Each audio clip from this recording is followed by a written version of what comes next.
guys! Dahil birthday ng anak ko ngayon, usually ito yung karaniwang hinahanda kapag may nagbe-birthday dito sa South Korea. Bali, seaweed soup ang lulutuin ko guys. Bali, dry nga pala ito. Ayan. Dry seaweeds. Tapos, ang una mo nang gagawin ko ay bababad ko muna siya sa tubig guys.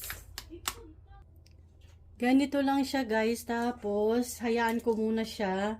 Tapos habang ipapaalasahin natin siya ay meron nga pala ako ditong clams or shell sa atin. Bali, itong ano guys, seaweed soup guys or miyokok sa Korea. Bali, pwede siyang lagyan ng karning baka or manok.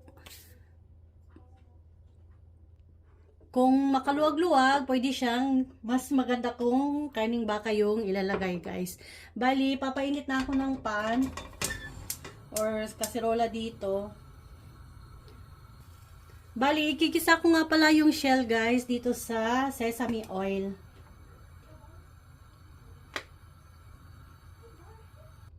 Ito na yung shell guys. Bali, igigisa muna natin siya.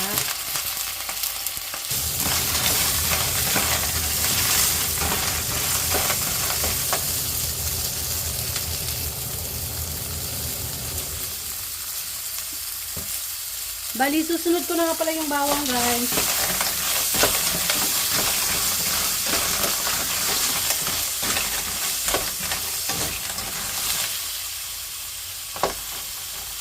Pag medyo bumuka na yung shell guys, ilalagay na natin tong seaweeds. Ito yung kanina guys, binabad ko sa tubig. Ilalagay ko na yung seaweeds guys. Gigisa ko lang siya ng saglit.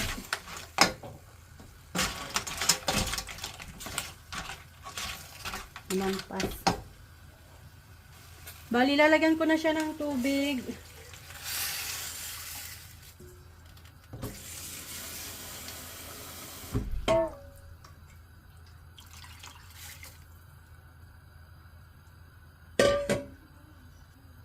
Hayaan ko munang kumulo siya guys ng mga 20 minutes. Hayaan mo natin siyang kumulo.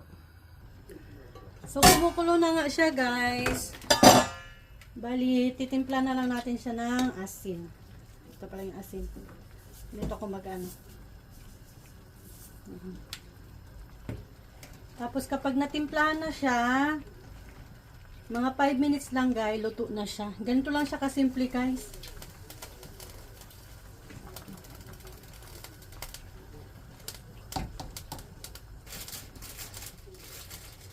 So, yan na nga guys. Luto na siya. Ganito lang kadali magluto guys. 10 to 15 minutes lang luto na siya.